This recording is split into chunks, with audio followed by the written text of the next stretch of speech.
We're gonna let the beast out. Caged up, held down for far too long. You ready? Be ready.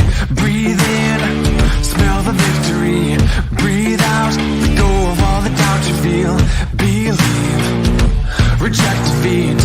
Don't ever be afraid to be a legend. When it's on the line, seize the moment when the moment's right. Come on, you're in this fight.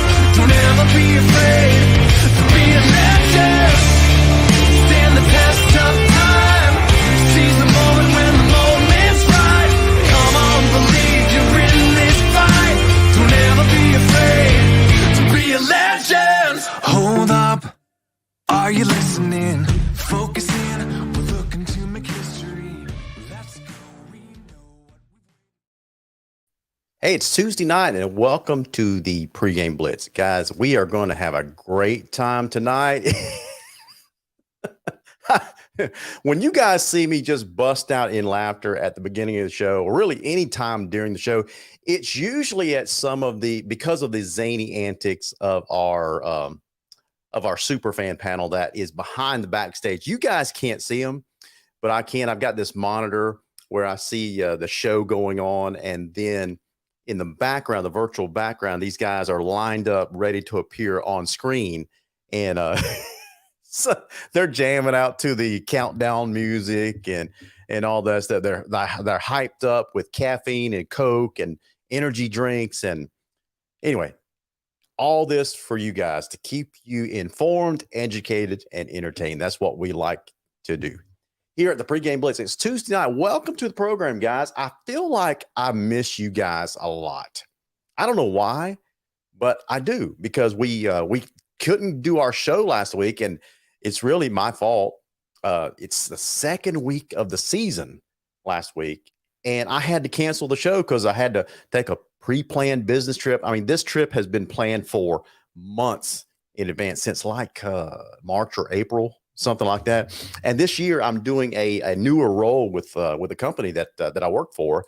So I'm in a sales role, but I'm also in a hybrid sales training role. So I was part of a training team that put together this national sales meeting, and we basically designed the training workshops for our sales reps and trained them when they were there. And it got to be a little too much as far as that, plus the show and the Viking Nation show and all that stuff. So anyway, that's where we were last week. So we just couldn't pull everything together for last Tuesday night show. So we just decided to postpone it until this week. And so that's why everybody involved this week is full of energy. So let me go ahead and bring some of these super fans onto the screen. Cole Moore. Cole, you must be feeling good, man, with how Thomas County Central is starting off the season over there. Yeah, I just wanted to say we have zero problems with Thomasville. Absolutely zero. Oh, my God. Yeah, and you really didn't. 31-0, right? 31-0. We did have some mistakes, but 557 yards of total offense, LG. That's no problems. Absolutely, man. Hey, Cole, do me a favor. I'm going to bring Justin Haley onto the screen. And you two, I'm going to pull a church lady on Saturday Night Live here. You two talks amongst yourselves while I text back a reply to someone that we got scheduled to call into the show tonight. He's asking me about the call-in line. So you guys talks amongst yourselves. Is he a Lowndes fan? He lived in Lowndes County for a while. He's a really, really good friend of mine. You know him from our scoring stuff that we do on Friday night, Nick Kudik. So he helps with that effort. And Cole, you're going to love him even more because he is a huge, and I mean huge, Florida Gator fan. Yeah. So he is one of your kin, man, one of your brethren. Yeah, I think Justin's a Nebraska fan. He has no hope. Where is Justin? Is he on audio only tonight? Can y'all hear me? We can hear you just fine. Okay, so my cam isn't working for some reason. Then it said it couldn't do my audio, but now it says it can do my audio, but still not my camera. So I didn't know. Well, listen, man, some smart Lowndes or Thomasville guru probably sent a virus to your camera. Knocked it offline tonight. That is probably true because the mustache is growing and it is flowing. That's all I can tell you. That's right. Hey, listen, we got some hecklers already tonight, man. Michael Jarvis over in Packerland, he says, let's do this big talk show tonight. A lot more interesting than the other talk shows. Michael, I'll just have to take your word for it. Then he goes on to say, let me hear you say, and I'm not going to repeat those words, Cole. I'll say go Packers. I knew Justin was going to jump in there.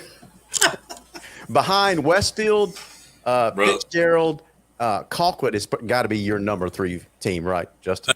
No, actually not. I just look the people. If you would have known me, if y'all would have seen the Facebook page years ago when like I said, when a certain coach was at Colquitt, they were my least favorite team in the world. So I'm just glad that they have turned things around and are a more admirable program now. I got you. Well, guys, if you guys want to join in on the zaniness tonight, I'd invite you to go ahead and start plugging in these digits. It's the White Oak Investment Hotline at 229-469-1205. These guys, Kyle Conger knows how to get it done in the world of finance. He is my personal finance guy, and he can be yours too with one phone call. He also sponsors the White Oak Investment comment line as well. So if you guys are shy and you don't want to call in, just go ahead and let your fingers do the talking and type in your comments on the White Oak Investment hotline. Keyboard warriors like Thomasville. Don't be a Thomasville.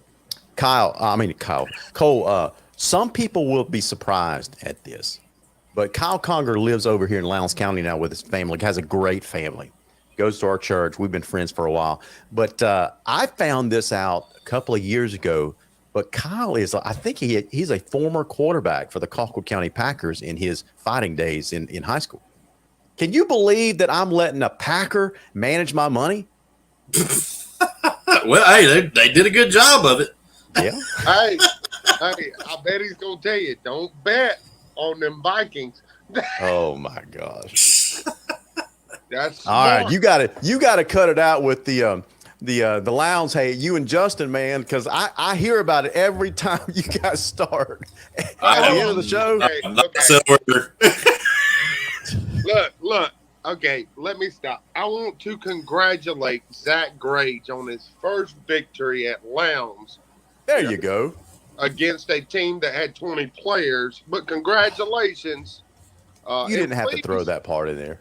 And please, if you're going to throw a light show, can you fix the 13 to 20 black blocks you have on the screen? What are you talking about, man? The Jumbotron half blacked out and y'all can do a light show. Somebody had this awesome video, and I was looking at it, and it was I was like, man, that's really cool. And then they moved their camera to the Jumbotron, and it was like black squares everywhere. What's up with that, LG? Well, there's actually a story behind that. There is actually money that's being put in the works now to replace that, because we recognize that, when we installed that thing years ago, you know how you guys, this is LG being serious. You guys know that technology advances so quickly, right? Mm-hmm. And so when those, and that particular scoreboard, they're made up of light panels. It's not one big screen like a lot of them are now. They're made up of light panels, and they all have to work together. And sometimes those panels go out. Well, over the years, that technology has become obsolete, and it's becoming more and more difficult to find those replacement panels. So we do have it scheduled to replace that whole thing. And I thought it was going to get done this year. So we were trying to get this thing, one of the largest in the state, installed, but we ran into a technical hiccup that involved coordinating it with the scoreboard on the south end zone. So anyway, that's the delay. I wasn't laughing at you, Great Explanation. I was laughing at the comment that says warranty kicks in when 50% of the board goes out. Leslie McDowell. You guys. But in all seriousness, congratulations to Grage on his first win. That'll make him, Lowndes fans a little easier. Yep. Ashley Anders got the shutout victory, 33-0. So then, but now I can't believe we're already in week 3. Yeah, so. That's right. But you know what? Jason Anderson, he's a Lowndes guy. He says, we will send this one to TIFF when we replace it with the new one. Because you know why, Cole? Because that old, obsolete, broken down scoreboard is worth more than the non-existent covered picnic area that TIFF has not yet installed. TIFF's scoreboard is better than Lowndes. It is, but I will give him credit. That scoreboard is nice. It is a nice scoreboard. Now, you don't might not use it much, but but you still don't have a covered picnic area, practice area yet either. No, but they got the turf down, man. We just can't. We just can't. The turf looks nice. I drove by there yesterday. The turf looks really, really nice. Central's indoor practice facility will be built before the roof goes on. Oh boy! Now you guys got an all-out verbal back and forth with the other Lowndes fans. Tim Neathsmith, who has a great company, sponsors our show. He says the broken scoreboard scores more than Tifton. It does. I mean, what do we have here? We got 7 points. I don't know how in the world we started on this topic. So, yeah, he's right. Like, okay, you want to throw dashes at Tipton? Look, I know they're bad. Hey, in all seriousness, Lowndes wouldn't have scored about 7 points had they not thrown 28 penalties on American Heritage. 28. That is the most I've heard of in a single game. Wait, Lowndes didn't score. I mean, Lowndes didn't throw any penalties on American Heritage. The Lowndes referees did. Sorry, and I know the crew that worked it. And those referees do not work for Lowndes. Crazy. No, but 28 penalties in that game because I know we skipped a week. But I will say this. I'll say something halfway nice. You guys played a little better than I anticipated against American Heritage. You did actually play better than I anticipated. Given the fact that American Heritage took on another national powerhouse over the weekend, Los Alamitos, and they were ranked number either 20 or 25 in the nation, and American Heritage just obliterated, destroyed Los Alamitos. Well, see, that's where some of these rankings. I don't think any of the rankings mean anything until at least halfway through the year because you have no idea who lost who returned what, who got in new players. But I will say this: it was a sight to see that Brandon Enos kid from American Heritage is the real deal, and so is Mark. I forgot the kid's name, the big running back. But I'm sorry, but. Literally the first play of the game, I have a live video feed, and you see me the first play of the game. I look at the quarterback with my live feed, and then I just zoom in on the wide receiver and follow him the entire time, and he goes 70 yards to the house. He was legit, man. I mean, the guy was good. There's no doubt about it. The guy was good. Talking about taking the air out of the stadium. Sheesh. But hey, I will. You know what, guys? I was because we didn't have the show last week, we didn't get a chance to talk about this game. But I had a chance to see a team that started growing up in the second half. I've been telling you guys on this show, I've been telling Lowndes fans all off season long that this is going to be a work in progress. And we saw that in the game against American Heritage. Well, we came out against American Heritage, probably deer in the headlights. A lot of those guys had never stepped foot on the field in a varsity uniform under the Friday night lights. You had a pretty good crowd on both sides of the stadium. It was a national audience. Yeah, so they played tight. They played nervous. They played like young kids. But, Cole, I see you shaking your head. You got to admit, when they came out in the second half, it was a different team. We still got beat pretty soundly, 38-20. But I was proud of the fight in the guys, and I was proud of the way they scratched and clawed their way back and put up 3 scores on them.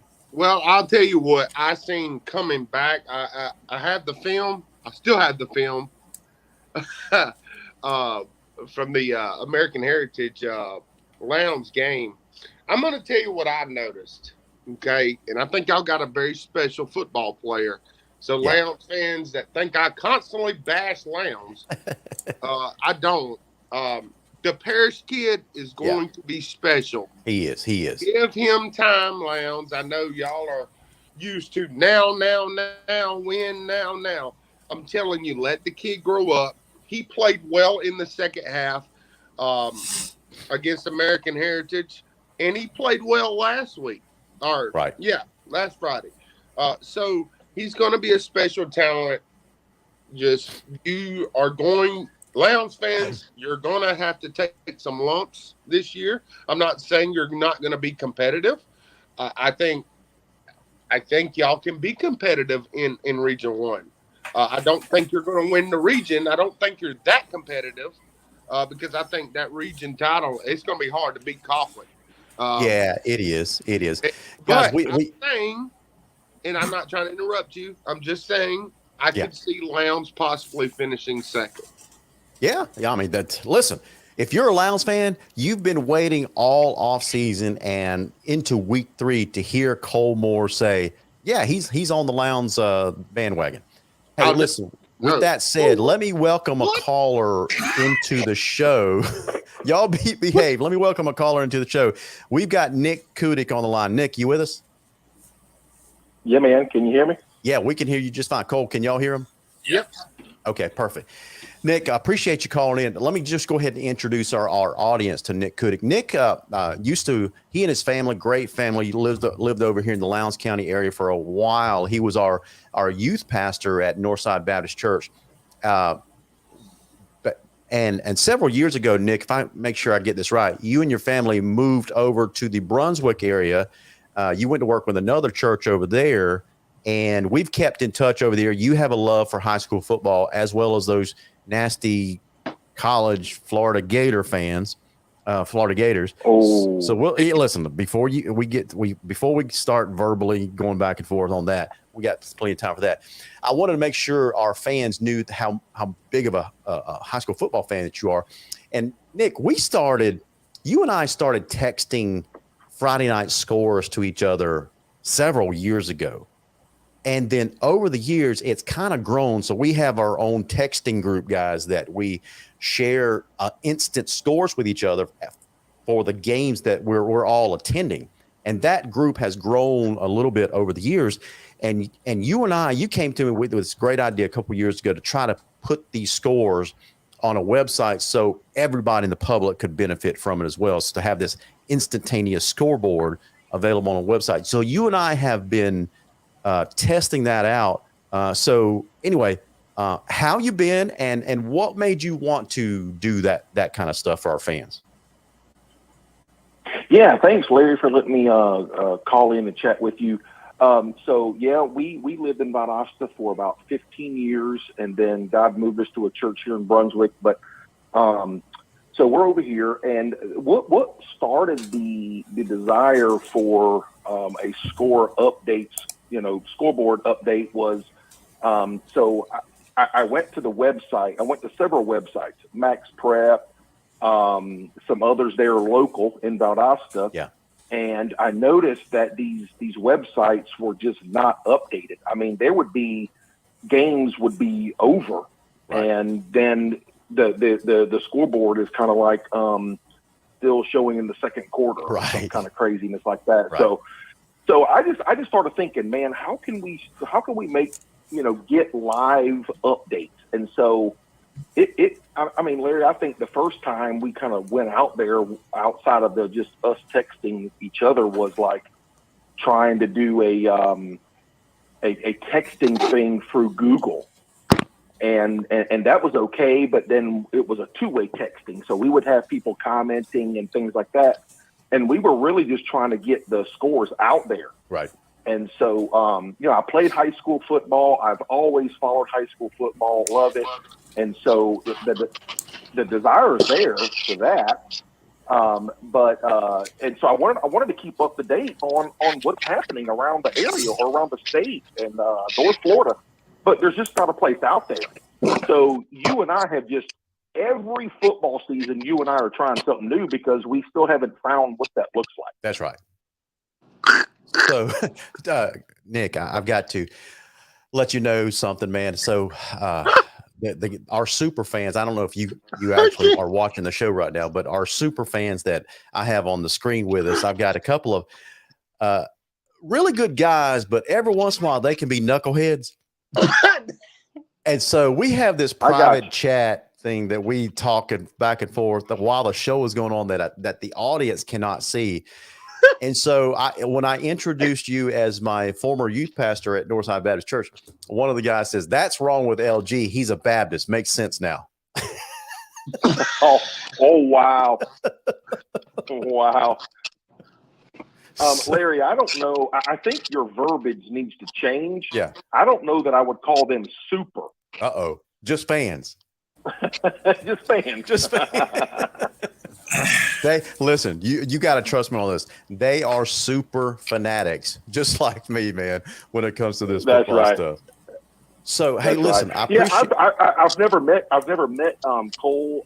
I know Cole's part of our text group. That's right. And so, but never met him. Never met really any of the super fans on there. But once in a while, I get a chance to catch the show. But not every week. But I really like the show, Larry. I think you have done. Let me go ahead and say this. You have done an outstanding job, I think, of creating a broader awareness of high school football between the PreGame Blitz, the shows you're doing twice a week. I mean, you do tons and tons of research, and kudos to you, man, because you put in a ridiculous amount of work for us high school fans. And I'm very appreciative of it. I really am. Man, I appreciate those generous words, man. I really do appreciate that. And I hope our audience, not just shining the spotlight on me, but our entire crew here. Cole does an outstanding job. Justin does an outstanding job. George Braddock, Chase Garnto, Billy Pearson, Chris Bisher, all these guys. Jason Anderson joins us from time to time. All these guys will just love to join forces a couple times a week whenever they can, just to, just bring this sense of enjoyment that we get from this game that we all love so much. Right. And so it extends to beyond high school football.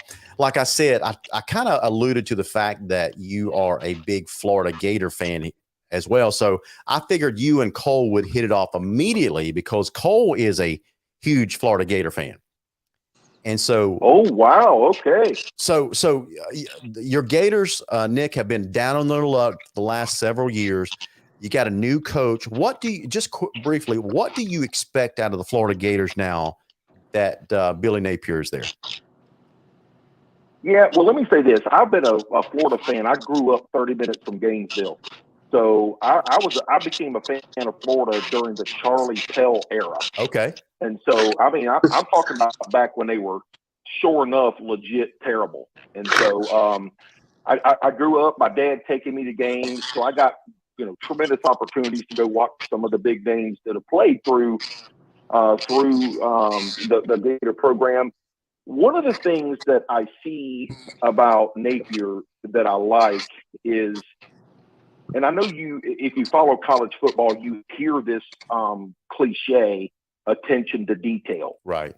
But obviously that's one of the things I've picked up on him. But I want to add to it and say this. He not only has attention to detail, he has discipline in the details. Gotcha. And what I mean is, things like, and this has been kind of a thing for me that I've watched through the years kind of evolve, is the successful coaches are disciplined in the details, meaning when they're at practice, they dress a certain way. They practice a certain way. There's just certain things that they do. For instance, Napier comes in and he tells them, hey, you all will wear white socks at practice. Every practice you're wearing white socks. Yeah. And, on the surface, you're like, really? I mean, but it's a discipline to detail. We are going to look sharp. We're going to practice sharp. And a little thing he does with the team when they're done practicing, he huddles them up and they're on a knee and he's standing in front of them and and you can just about hear a needle drop in the grass, and he has them all clap together at the same time. Gotcha. And it's just a little subtle thing that he's bringing back that Florida has been missing for a long time. Because I'm just going to be honest, when Urban Meyer was there, we were winning, and I think a lot of things were brushed under the rug and just kind of overlooked. But there really wasn't a whole lot of discipline. And so, I think some of the coaches that came after him, had some discipline, but it just wasn't translating into wins. But Napier, I felt like with Mullins, the discipline kind of was slacking a little bit. And so, I get it that Napier has yet to coach his first game. But I so far, just from what I've seen, what I've read, the practices that I've watched, I like the discipline that he brings to the program. It's not just on Saturdays. It's what they do day in and day out that I think a lot of these young men need. So all I look forward to heard, that. all I heard was Charlie Brown's teacher talking about the Florida Gators, and then something stuck. Then something stuck out. It says, "So you're excited about Florida because Napier is bringing back clapping?" Yes, exactly. Gotcha. Exactly what I said. You know what, Larry? For the longest time, I have said, and I've told you this, you should have been a politician. That's funny stuff right there. That is not the first time I've heard that. No, it's awesome. But so I'm looking forward to the season. I think right out of the gate, we got a huge test with Utah, obviously. I think that Florida's issue is going to be, everybody talked about Mullins not being able to recruit, and he really didn't. And so one of the things I think is going to hurt Florida this year is the depth. I think our starters are pretty solid. Gotcha. I like our O-line, but we just don't have that depth yet. I mean, our running back stable, I think, is pretty deep, but we've had a couple quarterbacks that are not ready to go yet. So I think if AR goes down, then we're probably like third string quarterback. So there's just not a lot of depth there. Now, obviously, if you follow recruiting, you know that we've picked up some big recruits in the last few weeks. So I think it's going to take him some time. But this year, I'm 7-8 wins. I think 8 if we get a break here and there, but I'm looking for 6 to 7 wins just to kind of, because we just don't have that depth. Well, as long as one of those wins does not come against Georgia, I'm happy. So anyway, hey Nick, join us again some night, man. This is a pretty fun call. You're a big football fan like we are, so let's get you to become a regular call in to the show. Yeah, man. Yeah, absolutely. It'd be great. Yeah. All right, man. I appreciate your call. Thanks, Nick. Hey, all right. Listen, last words. Yes. Go Ducks. See you, Nick. Can you guys believe that? Not only does he love the Gators, he wants Georgia to lose. Go Ducks. Can you believe he said that? Yeah. Well, guys, let me go ahead and thank some of our sponsors, guys, because I haven't done that yet. And we're 30 minutes into the show. Want to make sure we thank our title sponsor, Pepsi Bottling Company. You guys see these fantastic flavors that I have over my shoulder every single week, like Pepsi, Mountain Dew Spark, can't talk tonight, Rockstar, Mountain Dew Energy. We also want to thank Tim Neesmith, Shade of Perfection, does a great job with custom shades and blinds. This guy is such a lover of athletics in our communities, whether it's Lowndes, all these teams in South Georgia. He would rather see a South Georgia team win the state championship than a Metro Atlanta team. So when you guys have a need for custom shades and blinds, give my buddy Tim Neesmith a call. One more before we get on to our next topic, and that is Josh Batson and Justin Haskin. Listen, it doesn't matter if you lose a ball game 55-7 like Tift County did, or you get your heart broken right? If you're a coffee Trojan and you go up the last minute of the game and the Bainbridge Bearcats get the ball back with about a minute left and drive all the way down the field, basically throw up a Hail Mary into the end zone, and Bainbridge catches it to win the game. Whether you win big or you lose small, if you ever have the need for migraine care, these guys, Josh Batts and Justin Haskin, can help you out, guys. These guys are certified headache medicine specialists at South Georgia, or the Migraine and Spine Clinic of Valdosta, I should say. So we want to make sure we thank our sponsors. And we'll get to a couple of the sponsors a little later on in the show.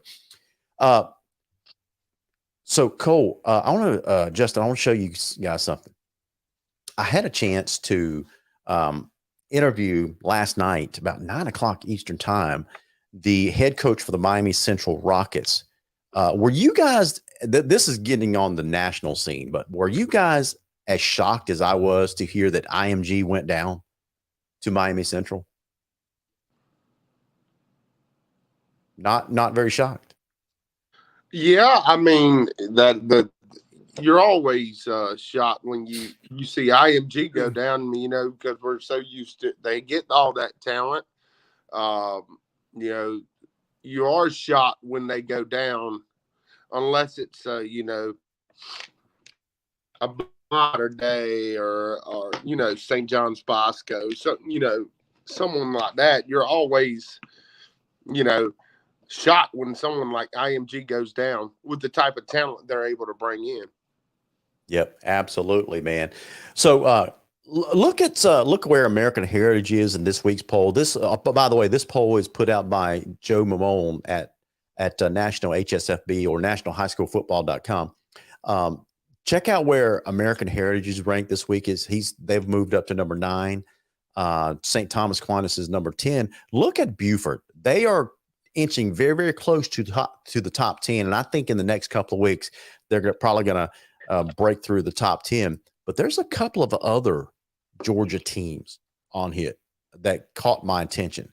Grayson, they've appeared on the national scene before. Colquitt County is knocking on the door of the top 20. And look at Langston Hughes. They're showing last year in the state title game against Buford. They're off to a strong start this year.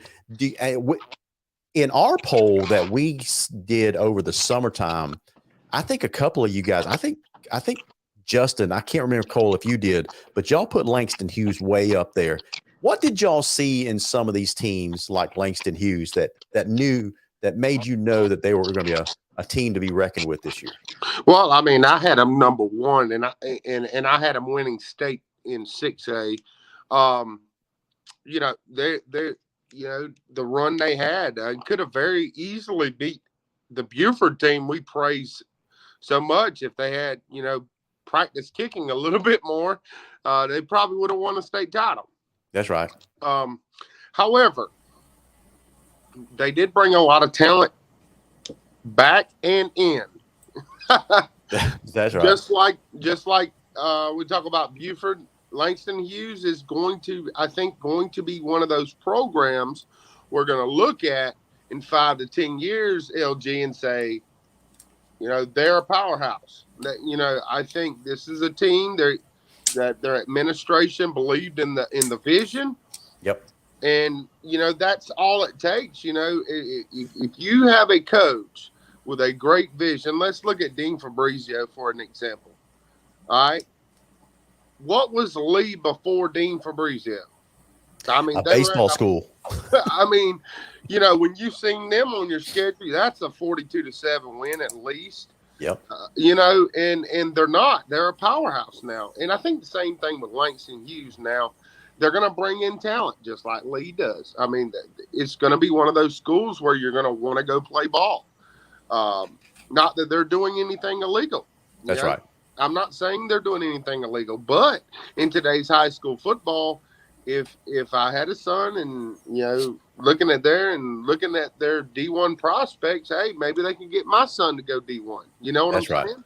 That's right. So Langston Hughes would not look. I'm still a believer in I think they're going to win the state. I hate it for Trip Block, and when I announced this, Tripp was watching that show and he messaged me and said, "I cannot believe you picked Langston Hughes over Lee. I think Langston Hughes is better than Lee County. I think Langston Hughes is better than anybody in 6A." Yeah. Justin, let me ask you a question. You were at the, if I'm not mistaken, you were at the Bainbridge Coffee game, right? Yeah. Okay. So what did you see there? Well, first of all, let me ask you, has Coffee surprised you by, one, knocking off Tift the week prior 55-7, and two, playing a really good Bainbridge team so closely and coming really, really close to winning that game? Did that surprise you or no? No, it didn't surprise me. I was more surprised at the fact that they didn't win. Okay. The offensive line is big enough, but it goes back to what I've always argued in my points. Offensive line matters for 3A and below, and not so much 5A and above. You have to have athletes. You have to have those skill players. And Bainbridge has more of those, and ultimately that was the difference. They had a quicker quarterback. Even the backup. When I say quarterback, I want to be very clear too. Yeah. No offense to any of the kids, and this is not me saying anything about any of the kids to an extent. I'm just saying that Bainbridge labels Bo Smith, who I know he's out for a couple of weeks. I watched him get hurt, and their backup as quarterbacks. They're the best athletes with the best arm, and they're at a position. And in that game, that's what ended up being the difference was QB play, quote unquote, and the athletes on the outside. They just Coffee doesn't seem to have a quarterback that can throw. I don't know what the deal is. I don't know what's going on there, because at the end of the game, whenever they were going to heave up a 50-yard Hail Mary in hopes that maybe they could do it, they put in a different quarterback who obviously had a stronger arm. So I'm not sure what's going on there. I was more surprised at the fact it's the same thing with Coffee every year. Big offensive linemen, no skill guys. And Bainbridge had both, and that ultimately is what won them the game. Well, I'm wondering, this is Mike Coe's first year in Coffee County. I'm wondering, has all their Chris Pace, maybe you guys, Coffee guys, can answer this question.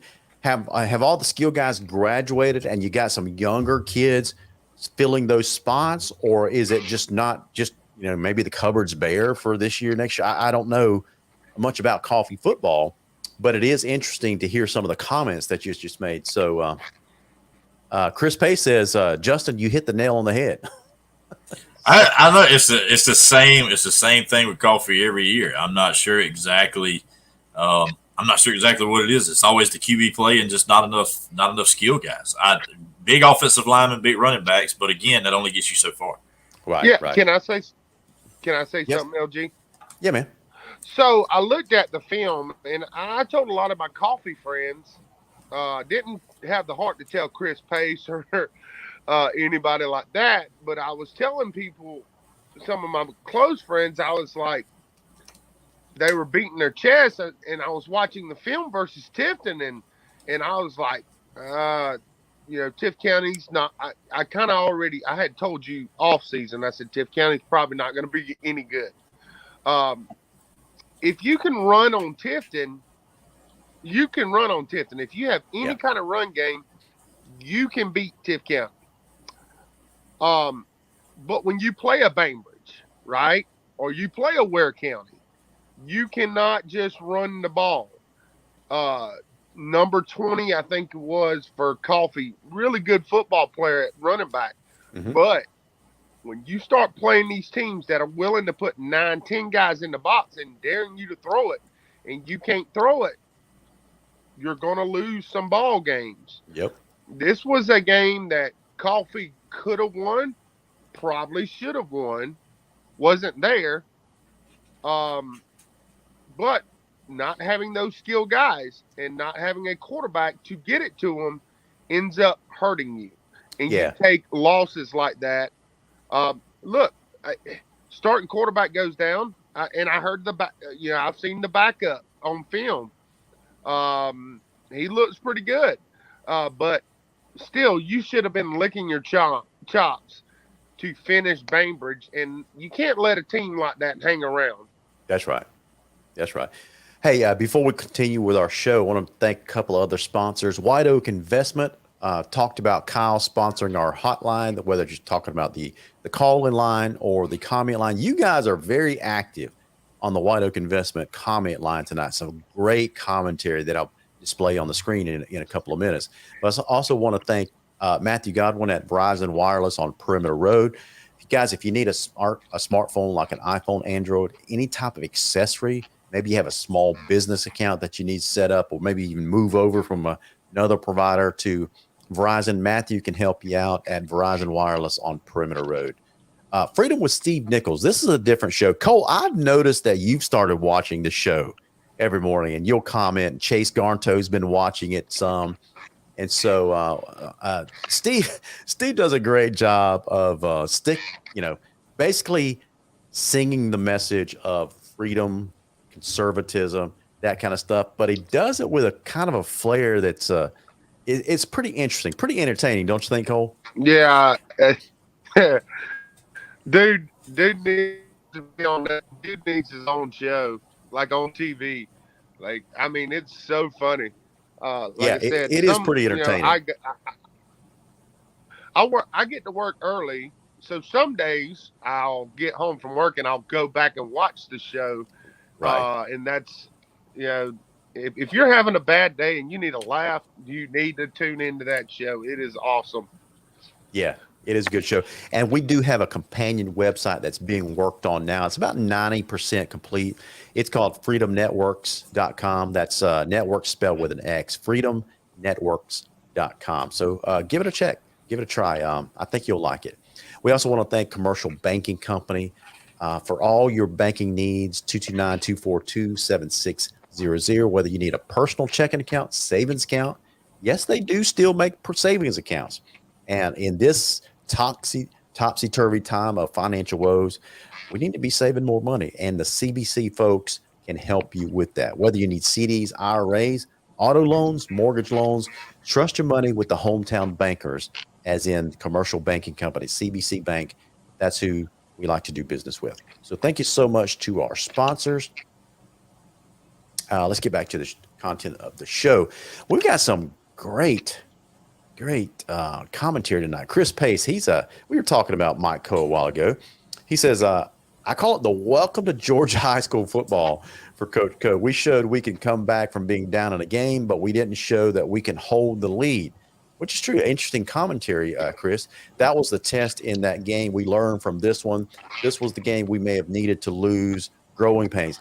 Hey, Chris, that is the beauty of a strong non-region schedule, because it does expose the weakness that you have to work on, doesn't it?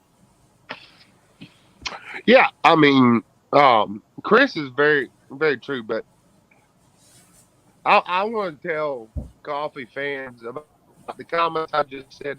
Y'all are going to be perfectly fine when it comes to your region. Yeah, y'all will be fine. That Coffee's going to make some moves, and they're going to make a run. Coffee's going to be fine. But, Chris is right. Tough lessons learned for Coach Coe, that you run up against a team like Bainbridge, who is always gritty. Like, I think of Bainbridge as that pesky team that just never goes away. You better come and play 4 quarters.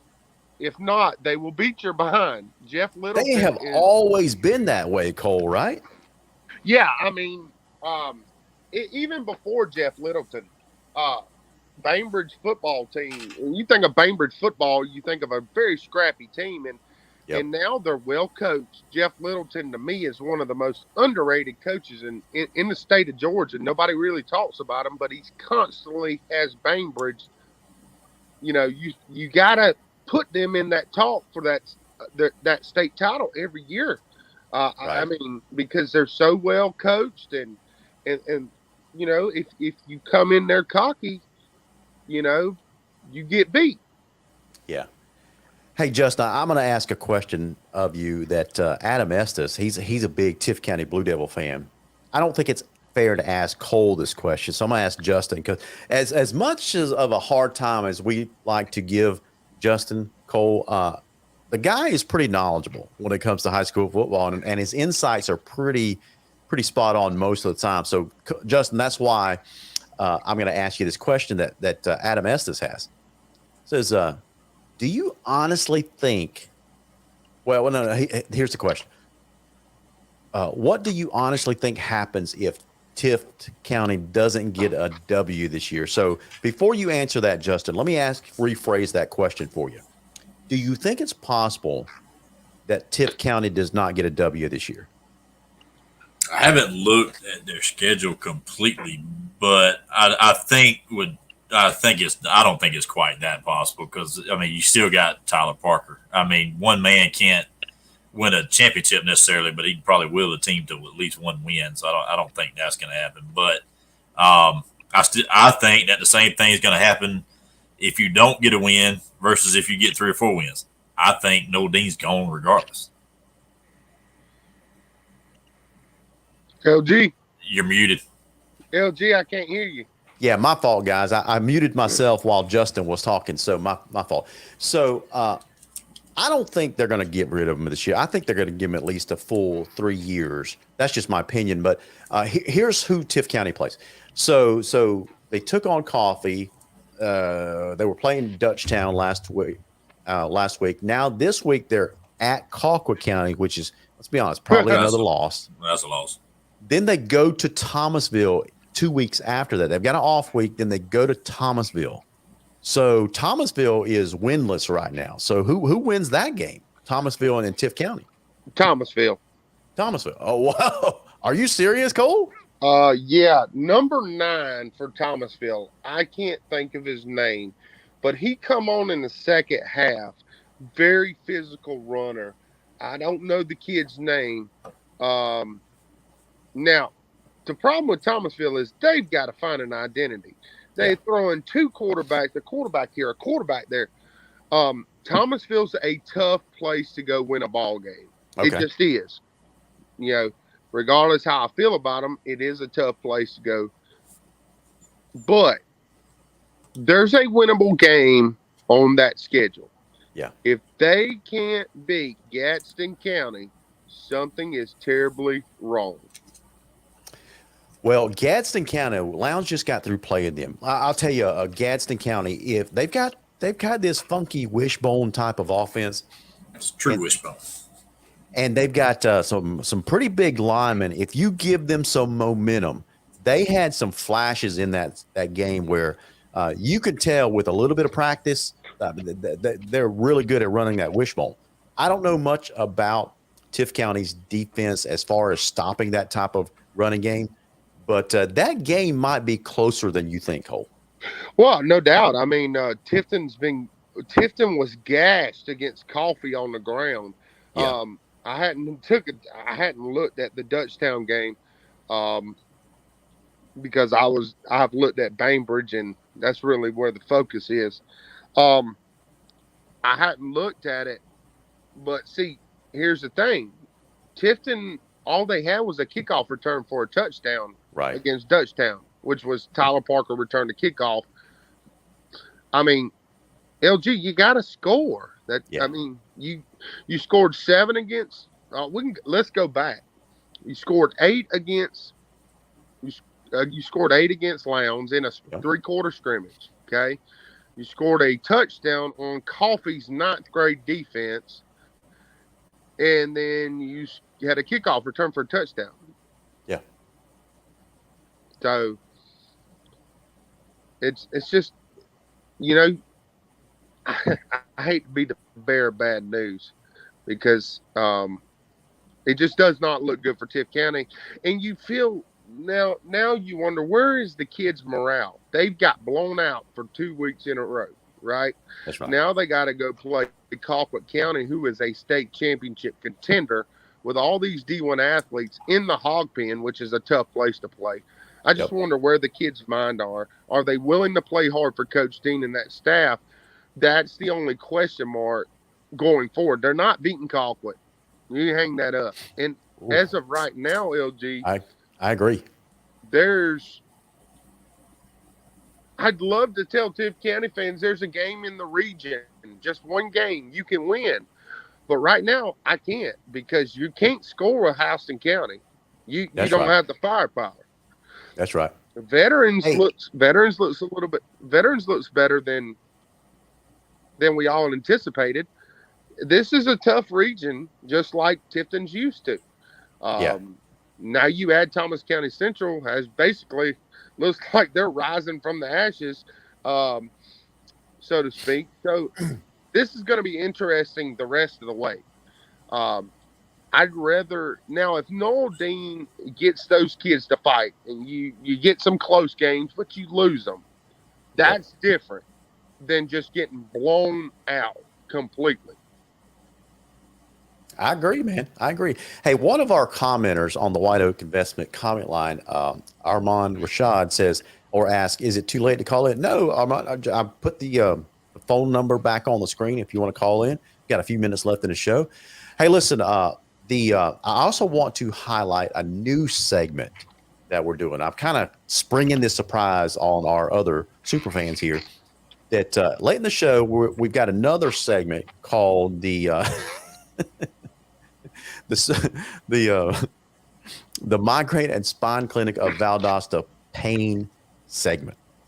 So this is a segment where we talk about some of the painful moments of the week. And I'm going to share something on the screen here. It's not a painful moment from the Lounge perspective. But guys, if you haven't seen this, if you are visiting Martin Stadium, the Concrete Palace, your players just might get blown away. And this might, cause some deer in the headlights. Lounge is really upgrading their facilities. I'm going to show the light show that Cole was referring to a little bit, and it may cause some headaches to some other teams later on. Oh God. Let's go to the White Oak Investment Hotline. Caller, you are on the air. What's on your mind? Hey, what's up, Larry? This is Armand. Hey, Armand, you starting to become a regular caller, man. Man, I can tell y'all, I'm waiting for the invite to the Zoom link, so I can be like, oh, sitting up there. Listen, we want to hear you bring it. Every time you call in, that's like an audition, my brother. So let's hear you bring it on these calls, and we'll talk. My people will call your people. Hey, I ain't got no problem with that. All right, man. What's on your mind?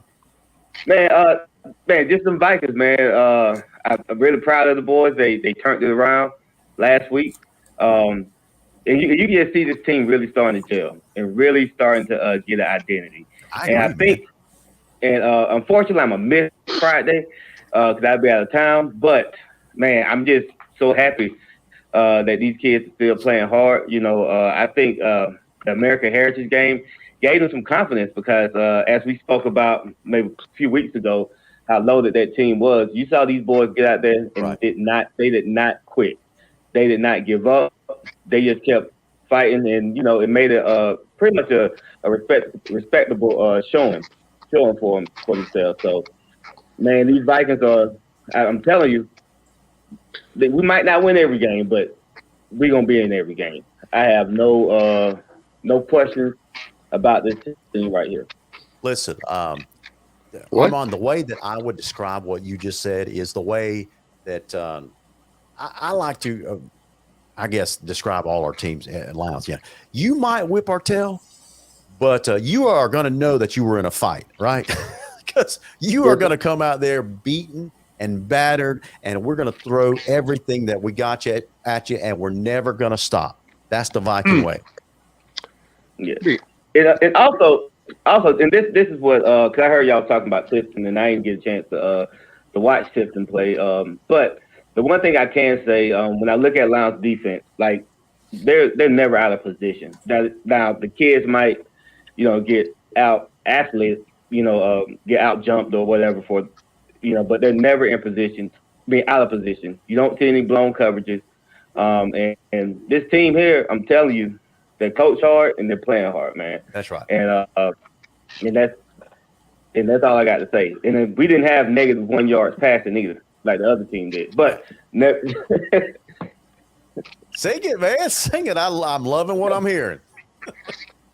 Yeah, man. So I know people gonna hate on us, but hey, this team is gonna turn the corner. I'm telling you. Absolutely. Thanks for your call, Armand. Hey, all right, man. Hey, y'all be good, man. See you, man. Peace. they're going to turn the corner until they play Colquitt. Oh, hush. I will let me say something realistic. Okay. We talk about preseason and we also talk about spring games. Spring games don't really matter. Preseason, I said, matters about 30%. 2 weeks into your schedule also matters probably a total of 60%. And no offense, I understand what he's saying, but you played a team that had 3 wins all of last year. And then this week you play a team that only had 4 wins all of last year. And then you play East Coweta team who's on the rise but never been a powerhouse. And then you play Grayson. So to me, the only thing that's going to matter is with Lowndes will be in 3 weeks when you play an actual, even East Coweta will give you an indication, but you won't know what that team has until Grayson. And if you get blown out by Grayson at home, then you know where you stand. I just got one thing to say to you. I got one thing to say to you, Justin. Yeah, because I'm telling the truth. Stop being a hater, man. That's not a hater. Stop being a hater. That's a realistic. That is a realistic football opinion. Well, first of all, mine is a week. North Miami Beach won more than 3 games last year. They won 4. They won 4. That's what I said. You beat a team this past week that only had 3 wins last year. They had 4 wins last year. No, last week Gaston. You played Gaston, Florida last year. They only had 3 wins. Well, listen, every team's got to have some of those cupcakes on their schedule, don't they? Mark my words. Richmond Hill will beat you in Richmond. Man, what do you want us to put Westfield on the schedule? Whoa! Richmond Hill will beat Lowndes. Richmond Hill ain't gonna beat Lowndes. Are you crazy? Now you just talking smack. No, you put Westfield's in trouble. Yeah, Listen, I think. Here's what's going to cause. Cole, hold your thought. I'm going to let you finish your thought. But go ahead, Cole. Go ahead and finish your thought, and then we'll go back to the the migraine and spine clinic headache moment to show this slideshow that's going to cause so much grief for visiting fans. Yeah, I'm not going to go as far as Justin, but I am going to stay on topic, and we're going to talk Lowndes football here. I think Lowndes has against Coweta. If this game is close, if you get blown out by Grayson, you're going to get blown out by Colquitt. And you may lose to Valdosta. Who knows? Anyways, that's just Lowndes is beating Valdosta. Lowndes is beating Valdosta. Lowndes is beating Colquitt, and Lowndes may beat Grayson.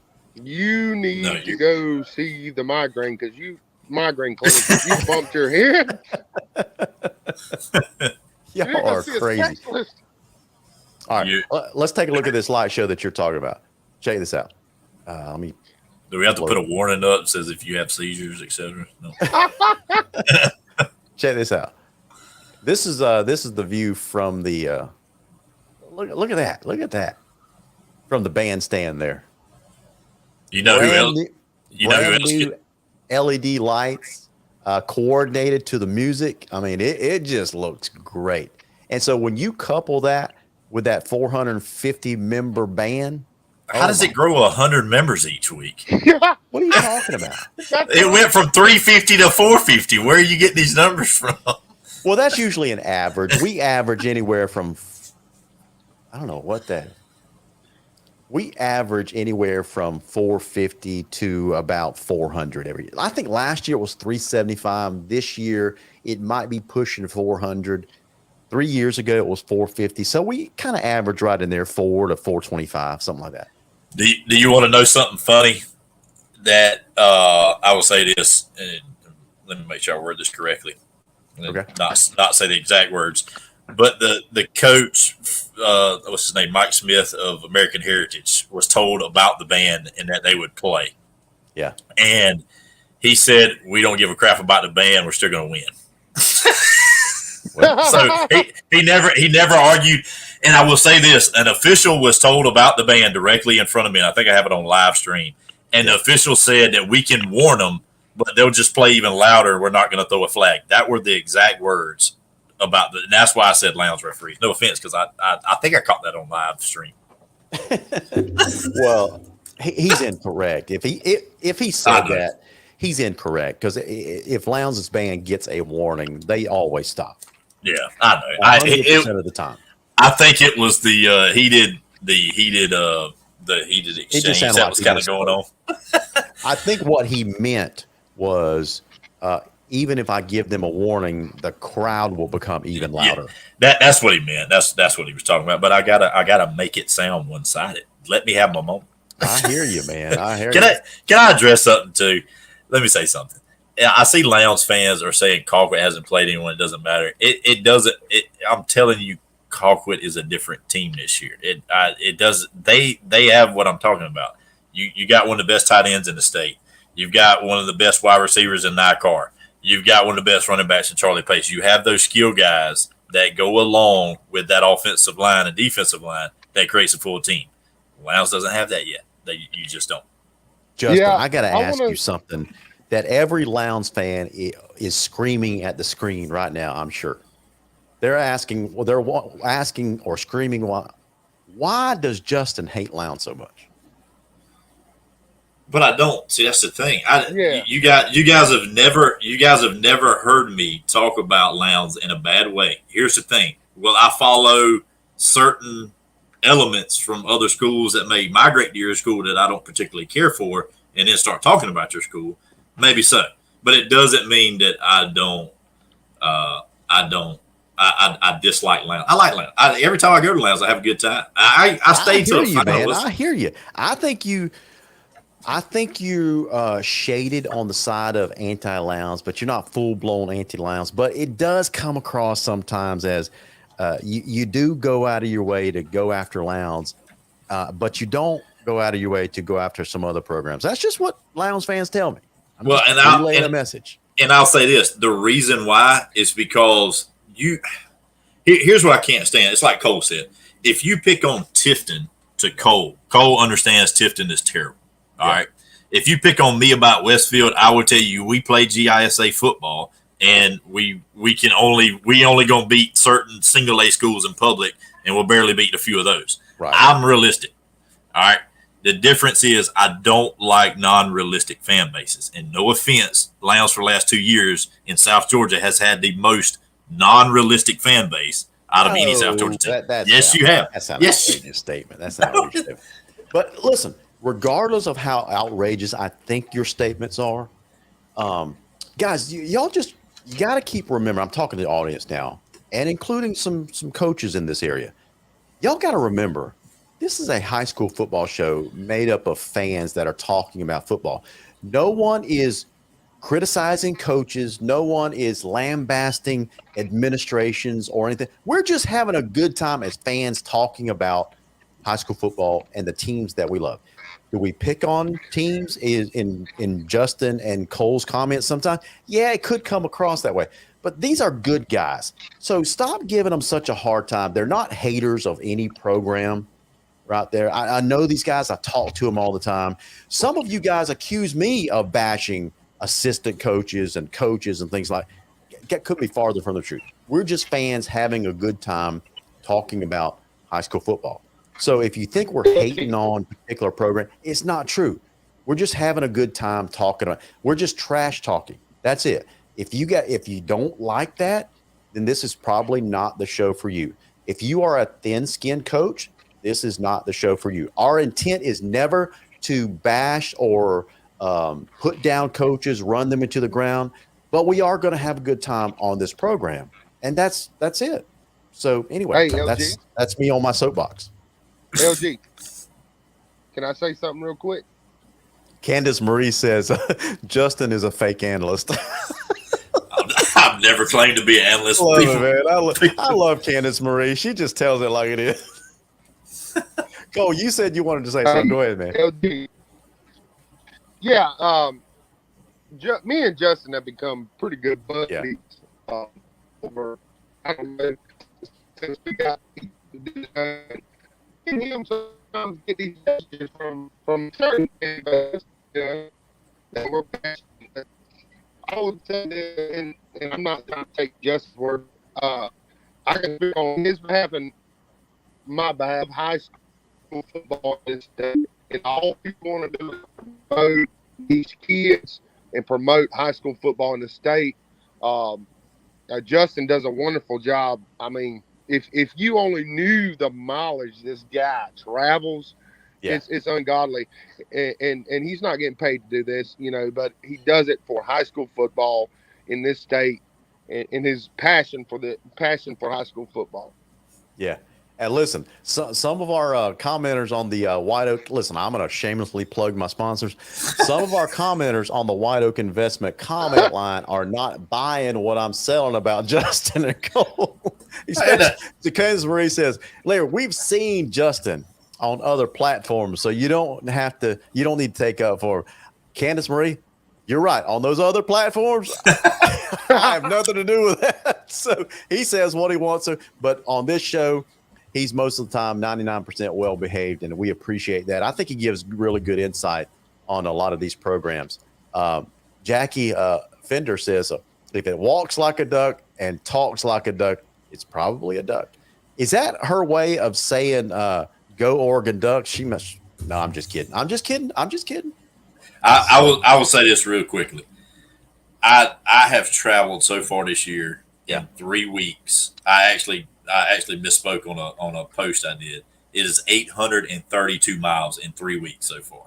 So I mean, I don't care one way or the other. I'm just going. If I come see your team, I'm gonna tell the truth. Yeah.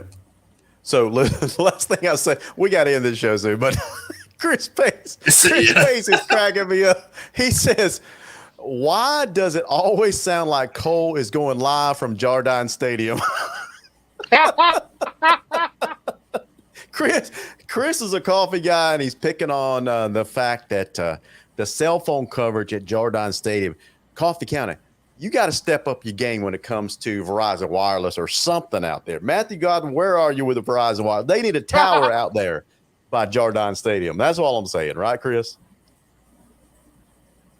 So anyway, couple more comments, then we'll call it a night. Brad Barfield says that he thinks that Colquitt can hang with American Heritage. Maybe. Colquitt needs to schedule some of these tougher teams, and we'll find out. I think he was asking. Oh, you're right. You're right. My bad, Brad. My bad. I'm a little sensitive right now, I suppose, because all this anti-Lowndes hate coming our way. Brad asked the question, you guys think that Colquitt could hang with American Heritage? No, I don't. I think it would be a 10 to 14 point close game until the end. I still think it's a 21-point game. Their defense is too fast. Colquitt has a legitimate, when you hear swarming defense, Colquitt has a legitimate swarming defense, and they've got enough. No, they don't. Excuse me.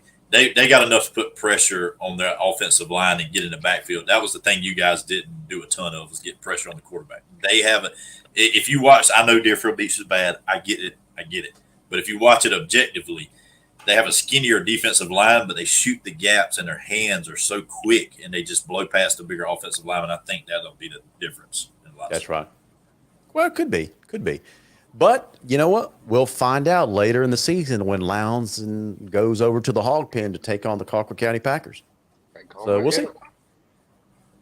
I'd love to be there, but that's Colquitt Stadium. Look, y'all think I love Colquitt. Colquitt, your stadium's terrible. Get a bigger sideline, do something. I mean, just build a new one. Brad Barfield is exactly right. He says that running back from American Heritage is a beast. Not only him, but that wide out as well. That caught that first long touchdown pass for American Heritage about 6 seconds into the game. So that joker is big and fast. Whew. Did you see his back plate? I spoke to him for about 2 or 3 minutes. Did you see what his back plate said that hung out the back of his jersey? No, what did it say? It said "Beware, I'm a dog, dangerous" on it. Oh, it was nasty. And then a couple of them had caution, heavy hitter on their back. See, that's what I mean. No offense. I think a lot of schools should let players, as long as it stays within a certain lines, let players have a little fun like that. I like that. I did like that aspect about American Heritage. They let them do certain things with their helmets, like put their sticker commits on there. They were going to Ohio State. They had Ohio State on. I think that was pretty cool. Yeah. So anyway, that team is well put together. Mike Smith, that head coach, had a chance to talk to him over the summertime about his program. He was feeling pretty good about his chances this year, and I can see firsthand why he would feel that confident. So anyway, guys, we went overtime. You guys got free coverage tonight for the pregame blitz. We want to thank our sponsors. We want to thank our super fans, Justin Haley and Cole Moore. George Braddock could not be with us tonight. He'll join us next week, next Tuesday night. So speaking of next Tuesday night, guys, we are out.